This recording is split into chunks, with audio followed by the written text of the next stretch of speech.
Now, this is the more intriguing analysis, okay?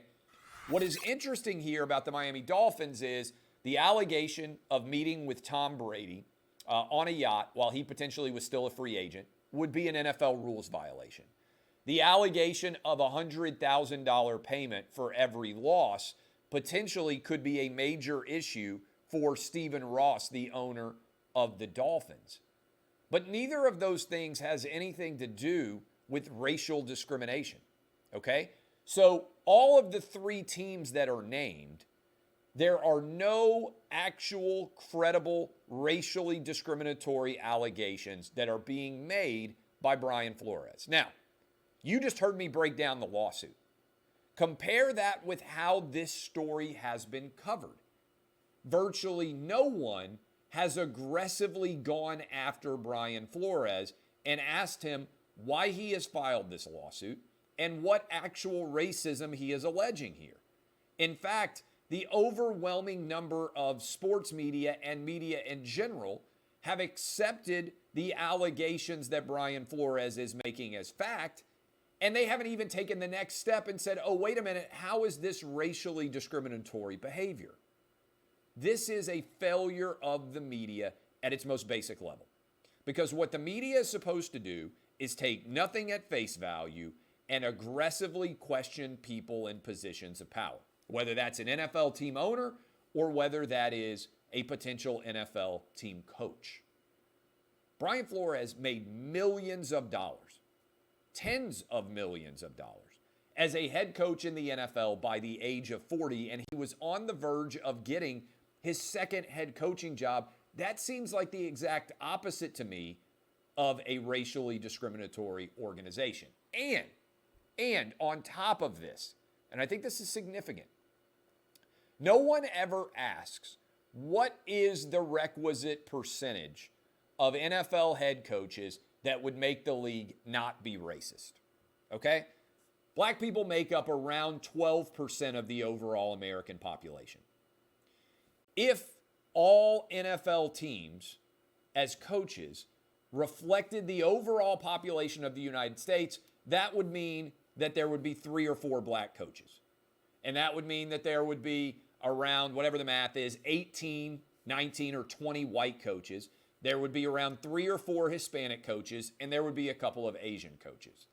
But the reality is very few professions completely reflect the overall racial makeup of the United States. In fact, the NFL is around 70% black. The NFL is a meritocracy. I don't begrudge any of those NFL players their jobs. I think they're better than the white, Asian, or Hispanic players that otherwise might be employed.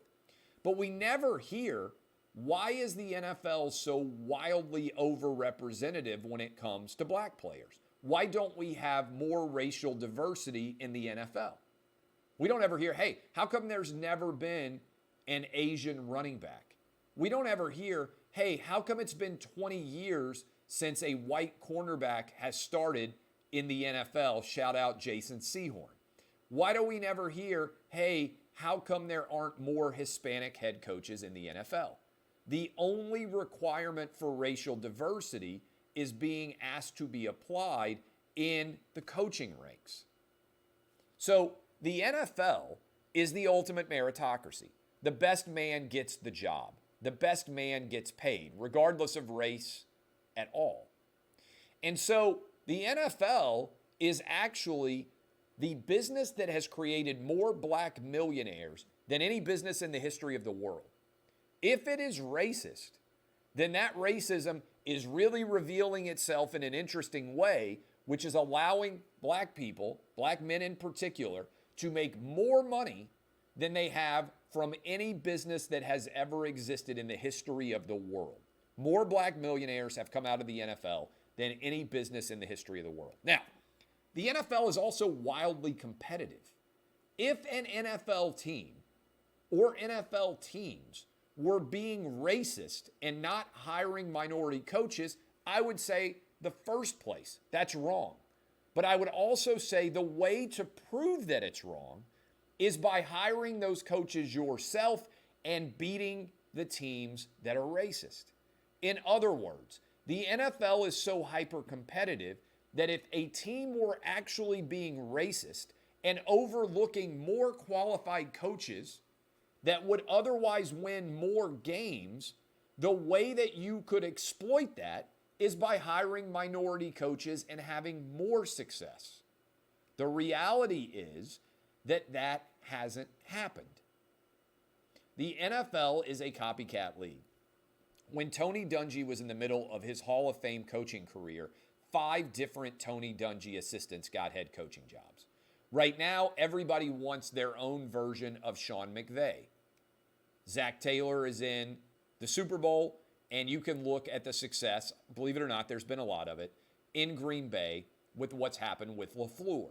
Both of those guys are Sean McVay proteges. Same thing, Brandon Staley, early in the Chargers tenure, but he's shown encouraging flashes of being successful as well. If you go and look, anybody who has been in close proximity to Bill Belichick, including his former linebacker coach in Brian Flores, has gotten a head coaching job too. The NFL follows success. The most successful current black head coach in the NFL is, without a shadow of a doubt, what you're seeing with Mike Tomlin at the Pittsburgh Steelers. Mike Tomlin has not had very much of a coaching tree at all. Only Bruce Arians, in fact. And on top of that, if you analyze this in a larger context, Mike Tomlin has had almost no black offensive or defensive coordinators. Therefore, he hasn't had much of a coaching tree despite his success. So what I would raise as a question here and now is what percentage, while you're focusing on the head coaches, what percentage of people adopt the lowest rung jobs in the NFL?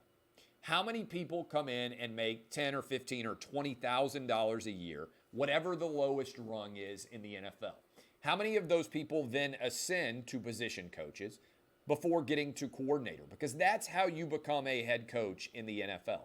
If you truly believe that you have an output problem, that is, you are not producing enough qualified head coaching candidates of a minority background, then probably it's not the output that is the issue, it's the input.